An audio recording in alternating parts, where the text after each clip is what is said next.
Okay, welcome everybody here again at the Maxon booth on the IBC 2015. The next guy already did his presentation yesterday and it was incredible. It was, especially for me, it was very interesting because I used to be a character modeler and animator rigger, just hobbyist, not professionally. And it was so interesting how he and his other six guys did this commercial, Koiza Kingdom. Kingdom. Kyoza is the name. Yeah, Kyoza Kingdom.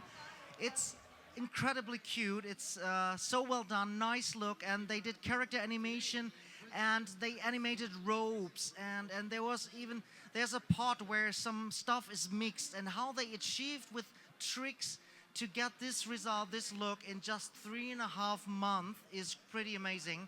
So it's very interesting. Hello, Internet. Also you. Please watch this. Here is Orestis Konstantinidis. Thank you. Yes. Hello, everyone. Thank you. So my name is Orestis, and I'm a UX designer at Maxon Computer. And before that, I used to live in Japan, in the southern part, in a city called Fukuoka, where I had the chance to work in a small creative studio called Kuki. I'm there on the top right, and as you can see, there is only one Westerner in the team, who is a great CG artist called Vito Lamana, with whom we work together on this project. To tell you about the studio a little bit, it makes a wide variety of works, from animation to live action, as well as applications, and for commercials, video games, or events. And if you want to see more about them, I would recommend to visit their website at cookie with a hyphen in the middle .co.jp. And now let's get on with the project. The project is named Gyoza Kingdom, and this is the cast of the characters. Okay, you know what kingdom means? Gyoza is a kind of Japanese dumpling that looks like this, and you can fry it on water as well. And these are some late character concepts. Maybe you can recognize from the 3D characters before. And as you can see, they all have a little hat that resembles the gyoza. And these are the working force of the kingdom, the ones who work hard to make this product. The one on the right is the worker, the others are kind of supervisors for different areas. And this is the upper class of the kingdom, the queen, the king, and some ministers. Now this is a map of the movie. The concept basically is that there is this fantastical land, and the inhabitants only care about making gyoza in a creative way. So on the top left, they prepare the stuffing for the gyoza. On the top right, they prepare the dough. So they flatten it. It goes to the place where it can be combined using a rope bridge that is shot from a cannon there. And then it slides down a slide, and it's sealed up until finally it moves on to go to a giant pan, which is on top of a volcano, and it's also helium, and they cook it under celebrations. So, since we talk about the concepts, I would like to show you the movie now.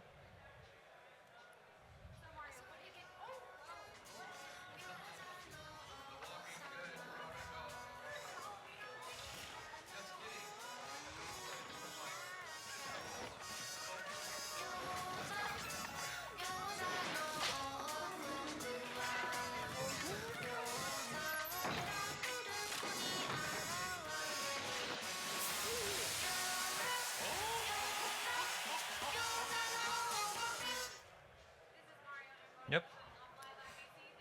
As Glenn already mentioned, the production time was about 3.5 months, with a team of about 7 people at the time. And we were a multi-platform and multicultural project. So there are people from different nationalities that we have to combine our different points of view. as well as the different platforms that we're using, because we want to focus on the artist and not have top priority to use the same software. So we use a variety of different software. The pre-visualization was done on a different software, the rendering on another software, and all the animation was done in Cinema 4D. I was the technical director there, so I had to rig all the characters and make the technical animation, as well as provide an animation pipeline. So I would like to talk a bit about the rigs. Let's close this. So I started by making my own manual complicated rig in this character, and I wanted to create a template out of it and use the same rig for all the other characters. However, I soon realized that the template is a lot of work to create and clean it up and optimize it and make it reliable, and there was just not enough time in the 3.5 months to spend, let's say, a few weeks for making a template. So I had to use the advanced character template that ships with Cinema 4D. I was a bit scared of it because I was wondering if I would be able to debug it, if we have any issues, if I can figure out the ins and outs, as customize the character rigs, because every character has some different parts. The king had a coat, this character has these suspenders. So I went on, but since there was no time, I used the character template, and I had to say I was amazed by the quality of it. I had absolutely zero problems. I was able to go in there and figure out everything because everything was so clean and optimized, and as well as use it as a base and then be able to customize the rigs myself. So I would like to show you a bit of the process of how you can rig using this character template in Cinema. So you start first with your model, which has many different parts, and the thing I usually do is see the size of it. So this guy is about 65 centimeters. So we can create a character object and set this around that size, so we can have good default values. I will put 55 because he also has a tall hat. So the character rig is basically 4-part procedure. First we have to build the rig, then we have to adjust it, then we have to bind it to the mesh, and finally we can move on to the final weighting and animation. So on the first part, I'll just hide the character here to see what we're doing. We can start by clicking here and it makes a root. Then we can make a spine, and then we can hold Control and Shift and make legs. I will use the bendy rig here. Then we can make the arms. I will also use the bendy rig on the arms. And then we can move on and make hands and fingers. So this character has 5 fingers just like a human. So I will make a thumb. And then I will make 1, 2, 3, 4 fingers. And just like that, we built a fully functional rig. But of course, it doesn't match the character proportions, which also has quite extreme proportions. So we have to adjust it. So we can move on to the next part, which is the adjust mode. We can move to different views and start adjusting these little nodes, which can help us resize the rig. This is the pelvis. Let's move the spine down here. The head is quite bigger. We can move it up. We can grab the arms here, and you can see it's also adjusting symmetrically. So we can rotate as well. Do the same for the legs, and so on. I will not spend all the time to adjust it perfectly, so I will not bore you to death. Let's go to the next part where I already did that procedure. So it's perfectly adjusted here. And now we can move to the next part, which is the binding. And we have a selection box where if I pop this out, I can select all the mesh parts and drop it in the box. So it creates a skin object on the top. And just like that, it connected all the joints to all the parts of the mesh. It also created all these weight tags here. So we can move on to the next part, which is the animate. But it's not just the animate, it's also weighting. I have to weight this because the default weights, especially for a character with layers of models on top, will be kind of awful. And I'll just show you a few weighting workflows that we can use. Now, these are too many models. I'll just focus on the body model for now. We have this weight tag, and if we shift double click on it, we can open the weight manager. And here we have a list of all the joints that are organized into different categories. They look like a lot, but don't be afraid because most of them are the fingers. For example, all the spine joints are right over here. We can select them and we can see that they look a bit dirty. So this is the head, for example. Let's move to a component mode. And I'm going to use flooding to be able to weight the head. So let's make a lasso selection and disable the only select visible elements and just make a selection that will include roughly all the head here. So if I move to the weight tab, we have a few options that we can enable, the link selection and link height 0.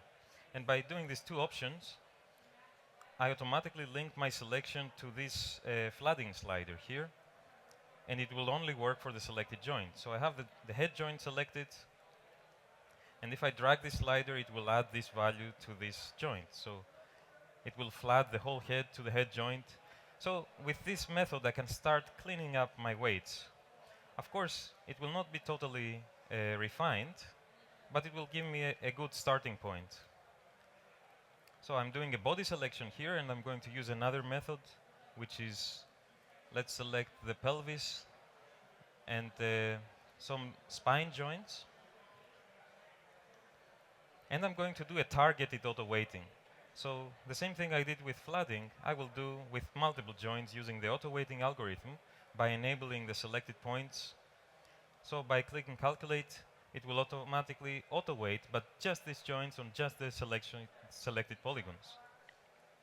So by continuing to work like that, we can block the weights out.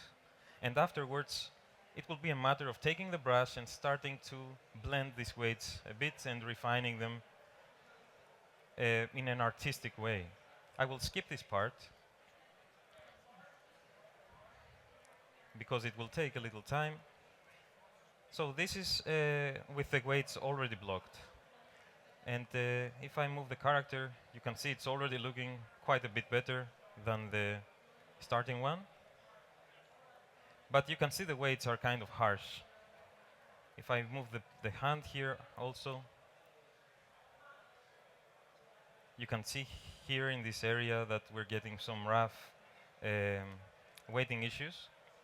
So we can either start, and I would suggest we do as much as we can on the weighting part, but then we have some other tools we can use. We have this smoothing deformer, which is kind of like a make it beautiful button. So by applying the smoothing deformer and initializing it, we have a couple of modes. And by using the stretch mode, it will try to keep the initial model as much as it can while it's being deformed. So let's try this again and enable our smoothing deformer. And we can see it tries to smoothen these points. So automatically, just with the deformer. This is the strength, and you can see the effect of it.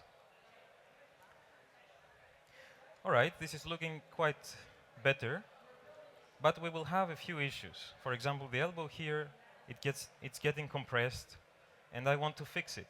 And there is a way to paint the influence of this deformer by using maps, vertex maps.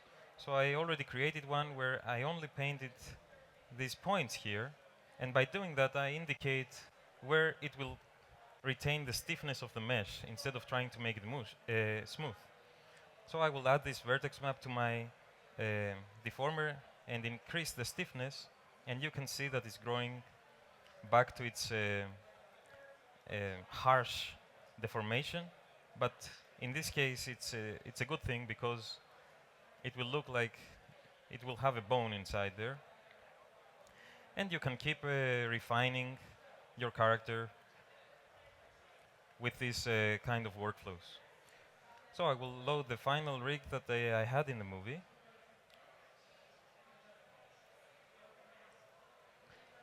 With all the other body parts also rigged and refined. And I want to tell you a couple of tips also about the pipeline. Because we had to work with different platforms, and we render it on 3D Studio Max so we have to export it from Cinema to 3D Studio Max, so the Lighting TD, who is a Max user, can do his part of the work. We only want to export the model. The lighting guy is not interested in getting all the controls, all the nulls, all the joints, all the parts of the rig. They just want the models. And the animators are not experts to go in there and every time they want to export to unlock the mesh, because everything is locked here. They can only select the controls, so they don't get anything mixed. So I made a couple of scripts here. So by clicking this script, which is name-based, it automatically unlocks and selects all the mesh parts. And then we can export this selection as an alembic file. And when they export it, they can click this other button here, which automatically will lock it back and unlock the controls again.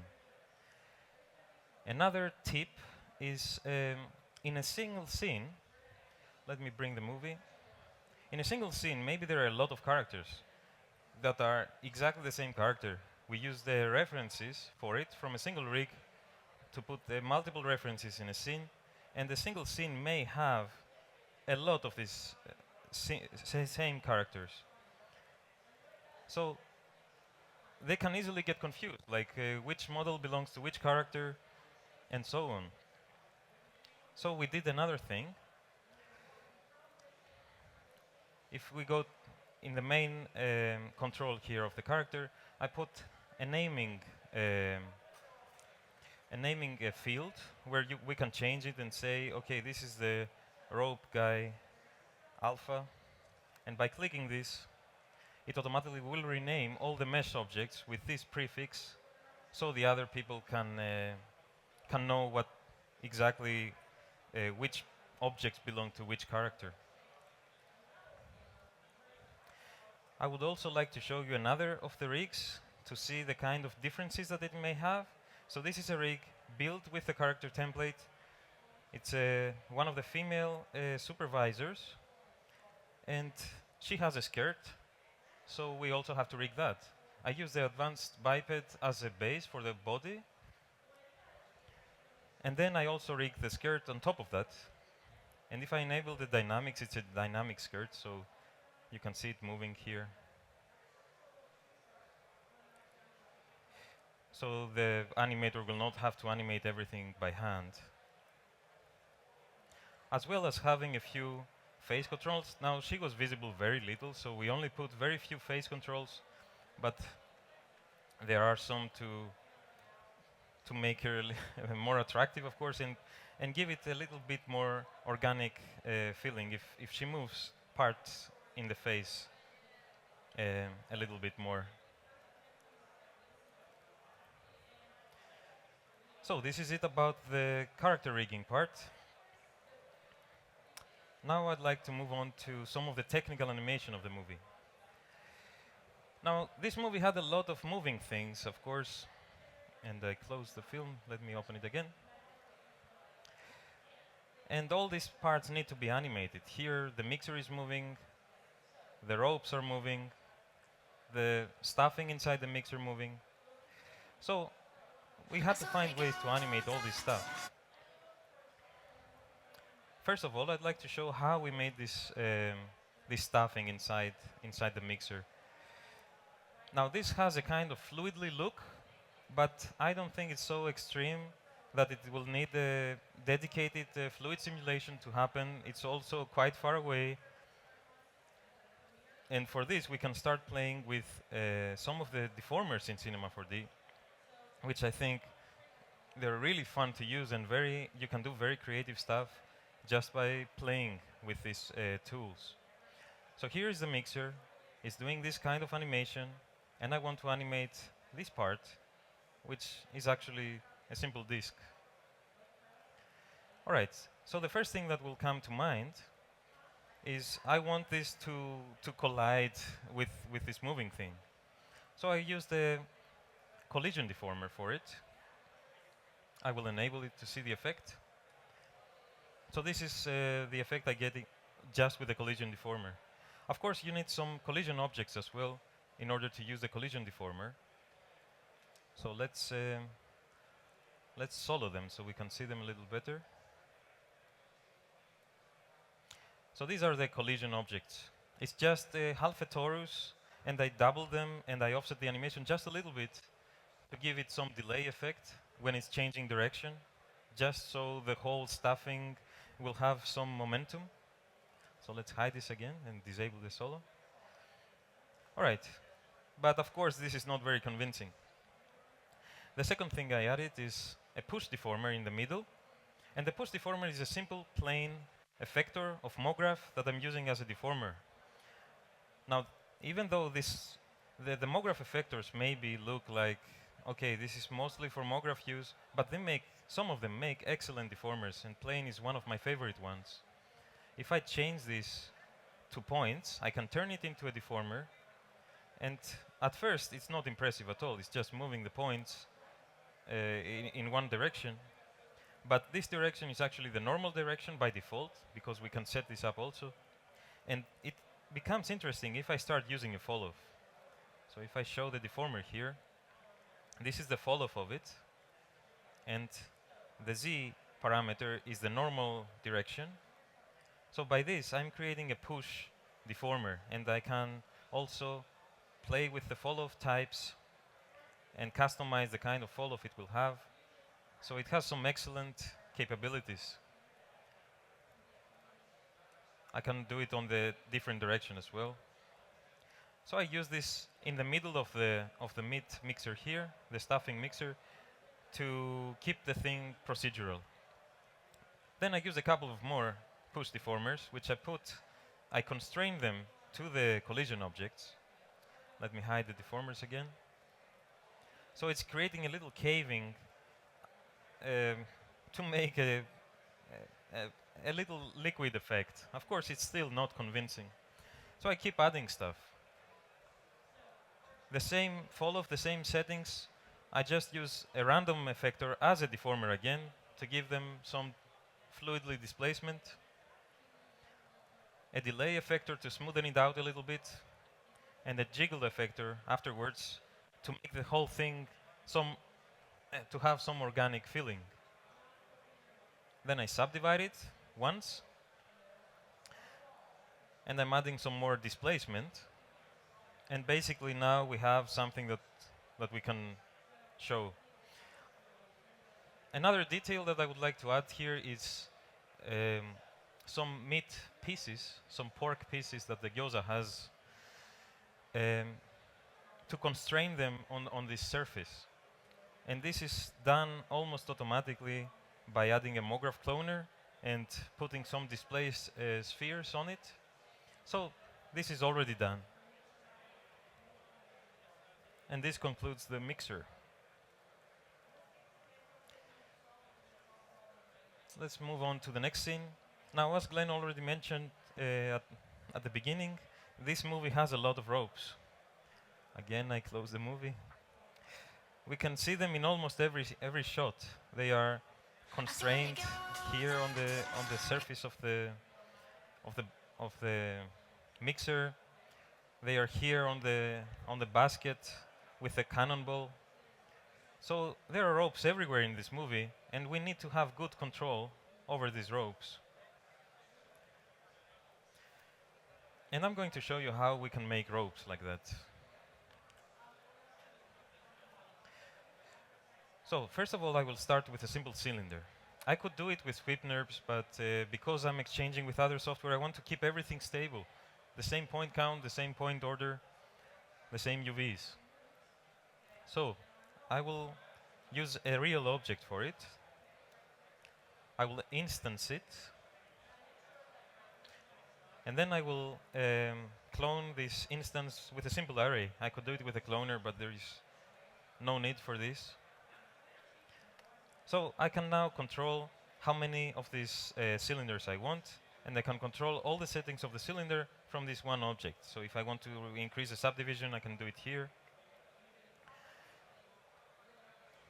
And then I would like to link them together a little bit, so I can control the thickness of the whole thing.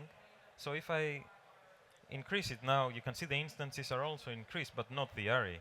If we look at the array, from center point to center point, it has double the radius of a cylinder. And we can easily link them together using a very simple Espresso setup. So Espresso can seem a little bit intimidating at first, but I would really suggest you try to play with it. We just add these two objects inside, because these are the objects we want to link together. And I want to use the radius of the cylinder, double it, and put it in the array. So I'm putting this here on the right side because it will be an output. I'm giving that information. Then the array will receive that information, so I'm putting it on the left side, on the blue side, and in between I want to double it. So I will go to my expression types here on the calculate, find the math node, set it to multiply, put the first input on the radius of the cylinder, and we double it here, and we feed it on the array. By doing that, so the setup is already finished. They are linked together now. Okay, to make this into a rope, of course, we need some kind of path, which we can draw a simple spline. And we'll use another one of my favorite deformers, the spline wrap. So the spline wrap also may seem at first glance a bit intimidating, but if you observe it in the viewport, you will see a simple arrow pointing on the right direction. And this is the direction of the deformation. Of course, this is the wrong direction. I want to deform it along the cylinders. So I will change it from plus x to plus y and input my spline into the spline path. So it's not that complicated. I will increase the subdivisions here, the height segments. And okay, I deformed it along the spline. It still doesn't look like a rope. I need some rotation, some twist in order to look like a rope. So the spline deformer has all these options integrated. I have rotation options here. And I can start increasing the strength, but it's not rotating uniformly. I will need to make this linear. So I will change the point types to 0 angle length. So I'm getting my twist here, which is also parametric. So this is a procedural setup. I can still increase the copies or decrease them, the copies of the array, and make it into a metallic wire, for example, or decrease them and make it more like a rope. I can still use the radius of my cylinder and increase or decrease the radius of the whole thing. So it's a nice procedural setup. On the spline, in order to control this, we have the control points of the spline that we can use. All right. Now, how to control this? First of all, we see that by moving the spline, the rope is getting stretched, and this doesn't look realistic. It doesn't. I cannot sell this. So I want to fight this stretching first, and we can do that by changing the mode that it's deforming it. Now it's fitting the spline. I will select keep length, and I can either now increase the height of the cylinders, or just do it right here from the spline wrap and increase this value here from 2. Now it's still all along the spline, but if I try to deform it, you can see that it's sliding along the spline instead of getting stretched. All right. Of course, in order to animate it and control it, it's difficult to do it with the spline points directly. So we'll have to make a rig for this. And there are a few ways to do it in cinema. we can use null objects. And if I select these null objects and go to the mograph menu, I can create another generator, the tracer. So the tracer has two different ways that it works. One is it traces the paths as the object is moving, and the other one is it's connecting all the objects together into one spline. Now this is linear by default. We can change that. We can make it cubic and subdivide it every 5 degrees, let's say.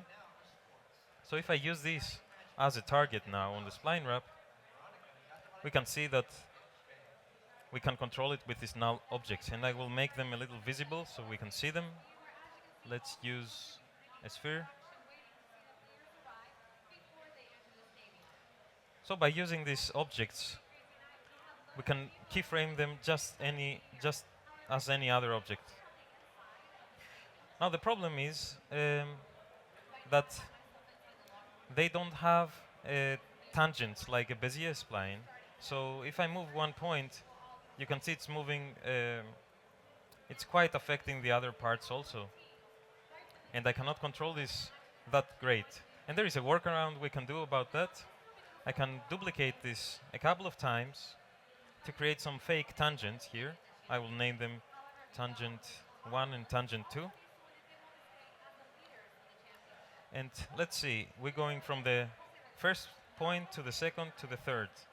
And then we have 1, so this will be 2 actually, and this will be 1. We can parent them under the control point and add them on the tracer. So the tracer is up here. Let's bring it down here. So we have tangent 1, which will be after null 1. We have tangent 2, which will be after null 2. And by that, we create some fake tangents. We have to change the spline interpolation now to something like a B-spline. But now it's kind of a fake Bezier spline. Okay, so this is the workaround we can use. The way I actually used it in the movie was a bit different. Instead of using a tracer, I used a script from a guy called Dan Fitzgerald. So you can see his, you can download it for free from his website. He has a curiousanimal.tv, and he sells plugins basically. So you can download this Python script, and if I use it on my spline, let's see the control points. Okay, this is a little dirty. We can clean it up a little bit.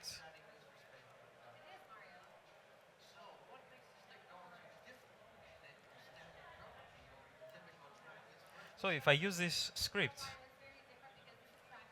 point autorig, on the spline it automatically will create some real Bezier controls, null-based controls for my spline. So this is the way I rigged it. Again, I will use it as a target here. And now we have some nice flexible controls that we can keyframe and animate. And I can show you one of the actual rigs that were used in the film. It's the basket, and it looks kind of like this. This is after, of course, I did some refinement on the rigging. So it has a main control that we can animate the basket along the rope. These two nulls control how much the rope will bend. And these are the cannonball controls. So we can move these nulls, and they have a tangent option that we can make it smoother.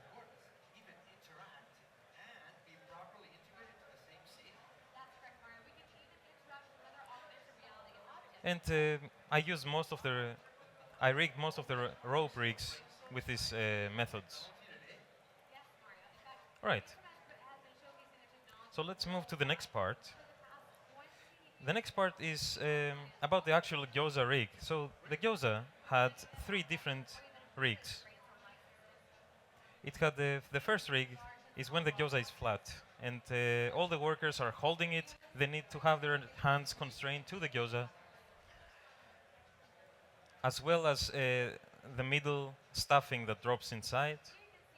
Then the second rig is when the gyoza slides down, but it's still open.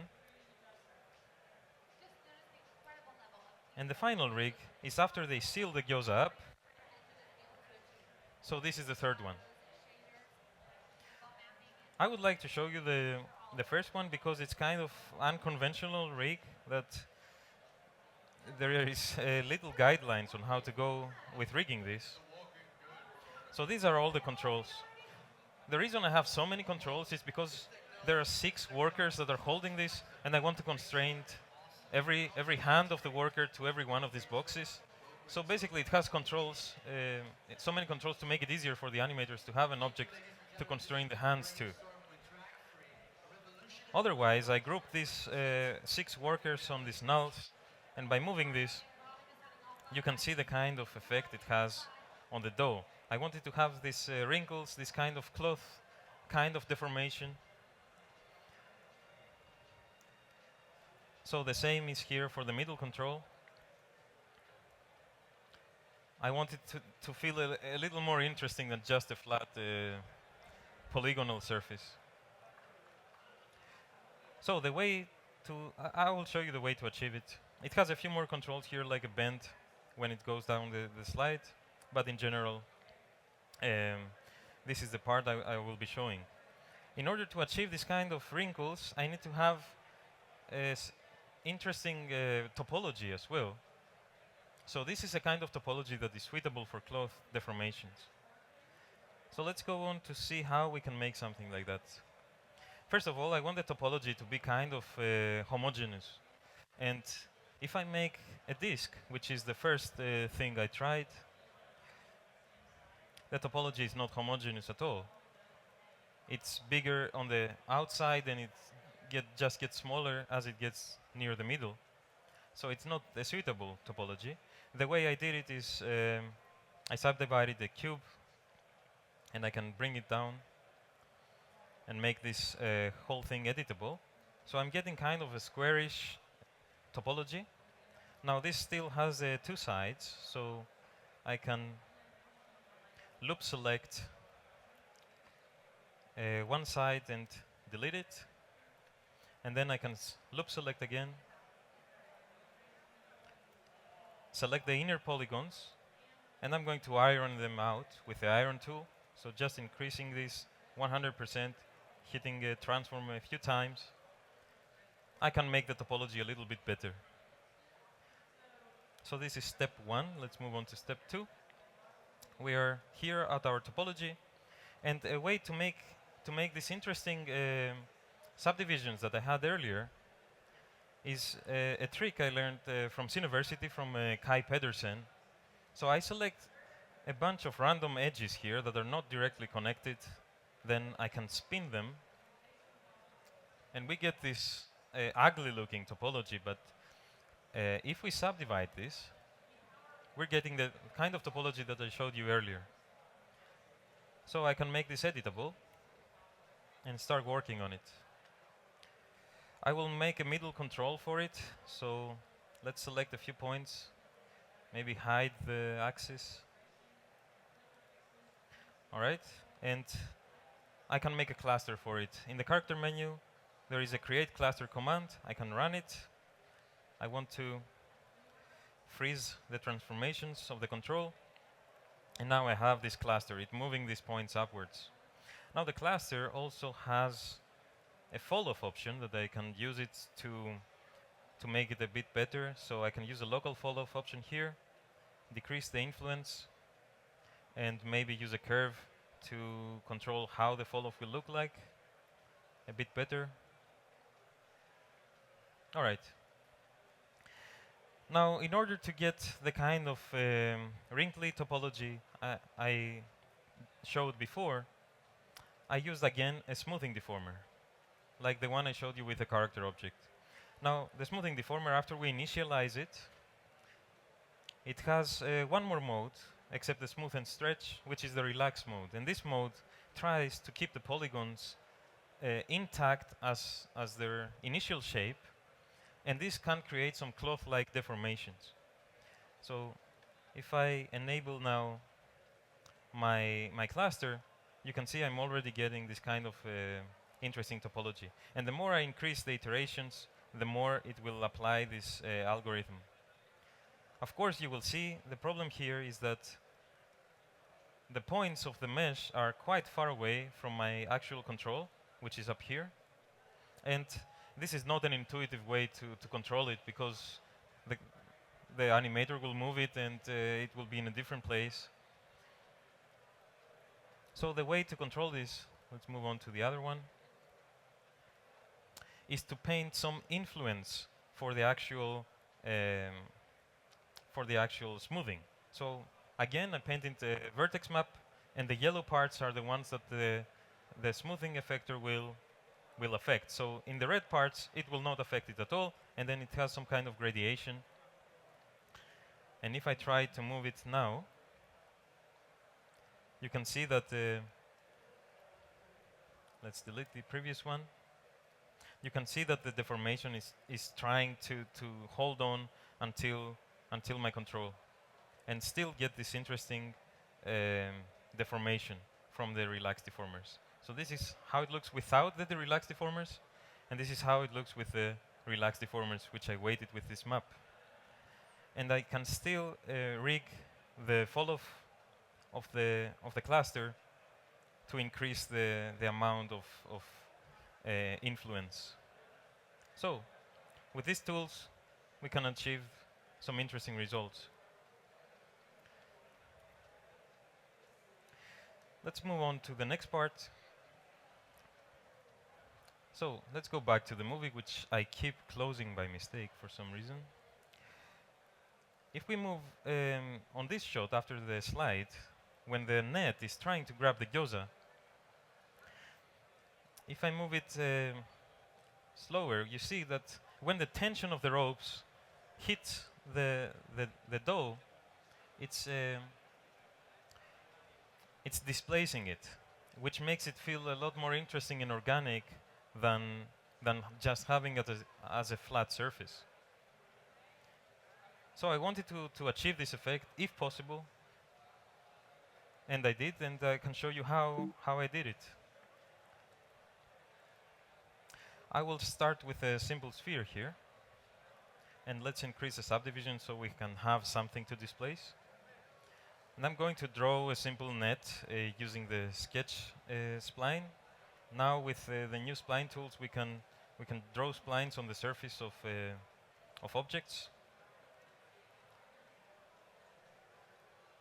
So I will make a simple grid here.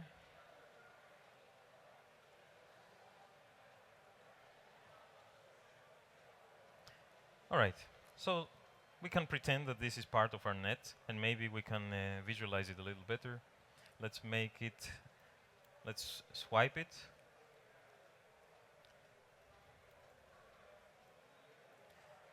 So we're using the sweep NURBS here. It's not called NURBS anymore, but yeah. And all right, there seems to be a point.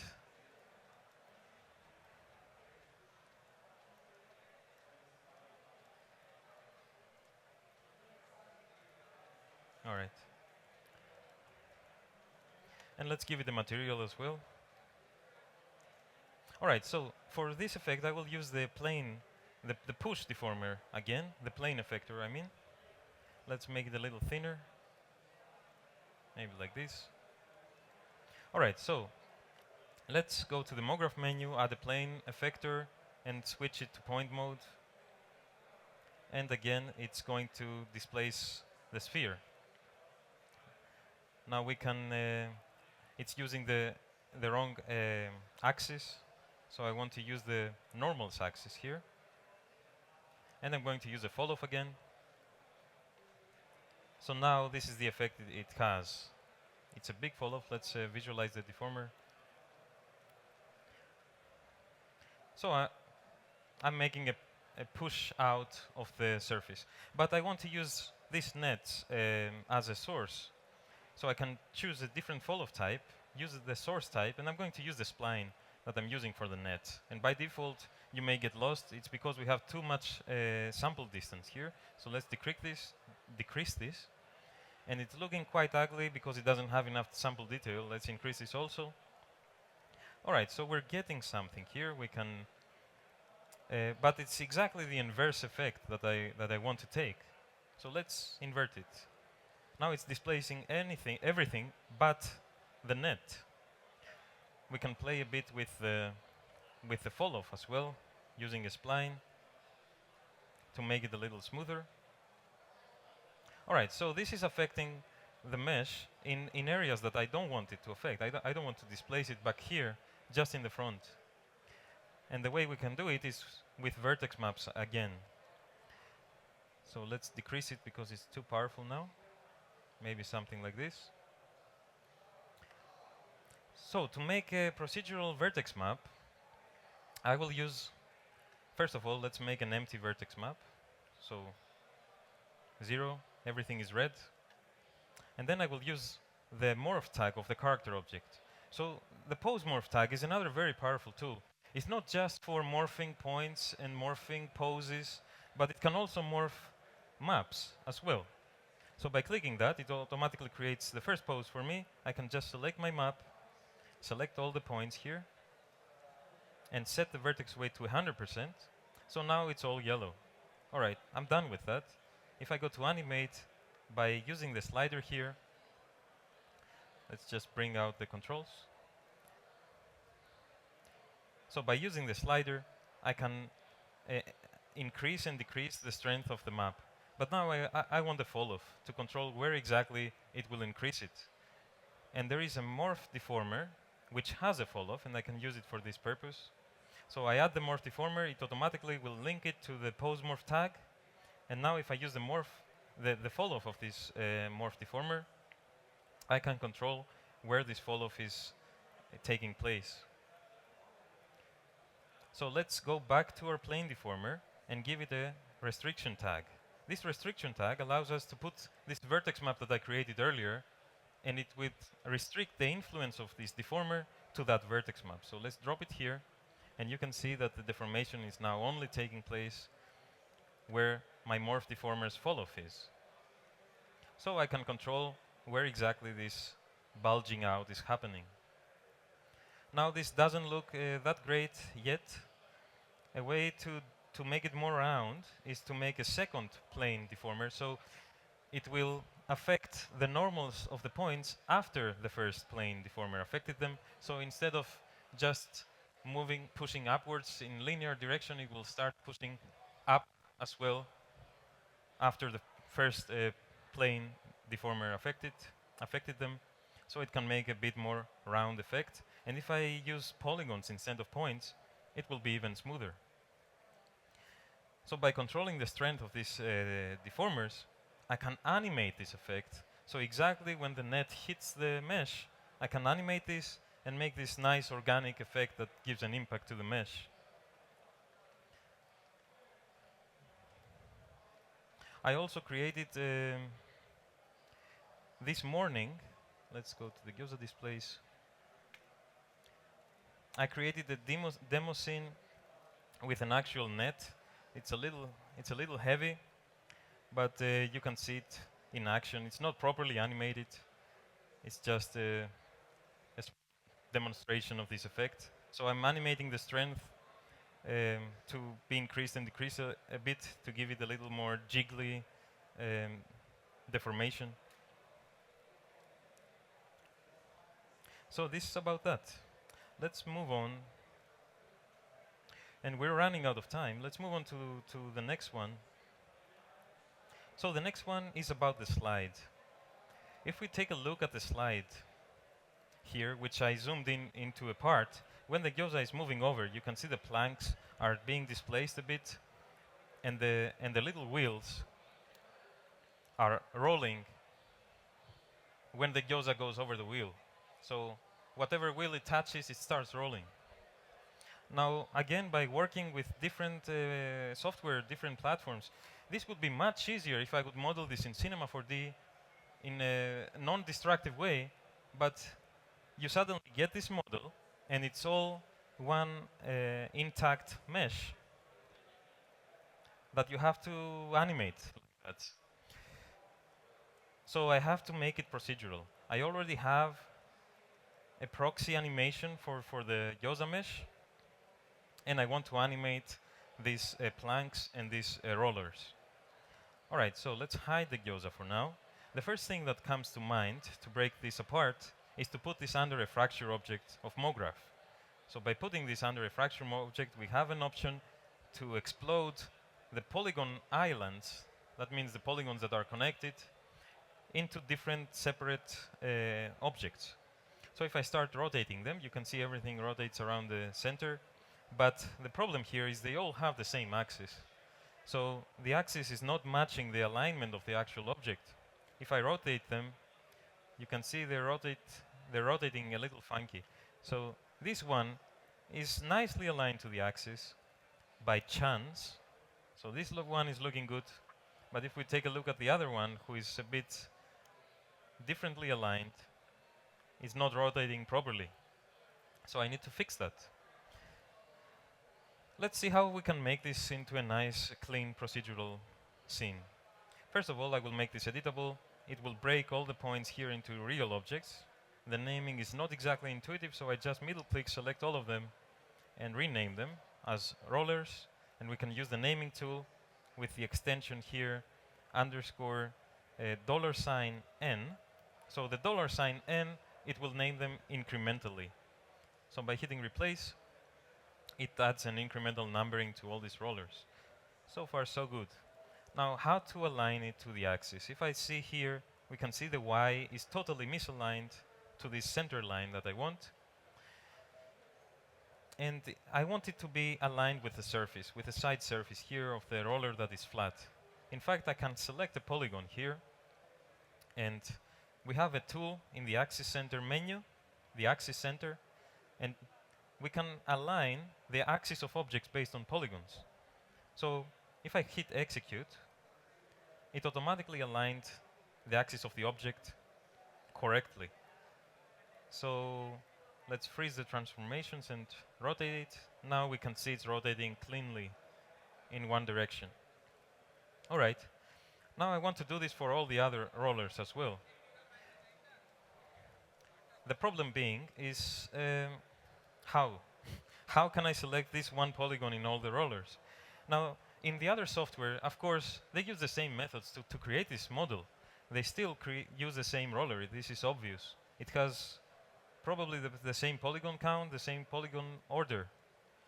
So it would be nice if I could select this polygon index for all the other objects as well. And there is a way to do that. We can save this as a selection. So let's say a line selection. And this selection has options to select this polygon.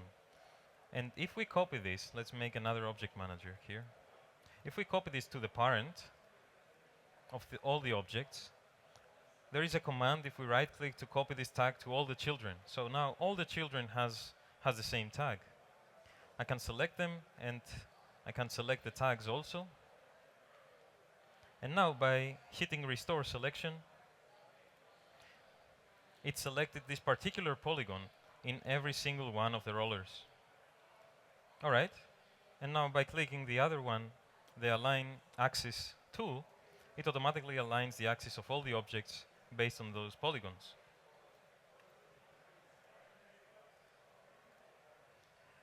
So let's select one, and we can see all of them look properly aligned in exactly the same way. Now we can bring the mograph fracture tool again and just put these guys as children of it. And if I try to rotate it, we can see they're all rotating properly. All right, but it's still a lot of objects to animate now. I wouldn't want to do it by hand. In fact, I have the gyoza animation, and it would be nice if I could somehow do it automatically. And the way I did it in this case, I use dynamics. So I'm adding a simulation tag, rigid body, make sure it affects all the clones like polygons. And I want to give them some initial speed. So let's put some custom initial velocity. And if I put something like 900 here, let's hide the gyoza. And of course, I need to disable the gravity from the dynamic settings of the project settings. So this is set to 0. So let's hit play. I put an initial velocity toward the rollers, and you see they all start spinning. But I want the gyoza to start spinning them. So I can go to the dynamics and change the trigger of the dynamics from immediately to velocity peak. And I parented another effector to the gyoza, and you can see the fall off here.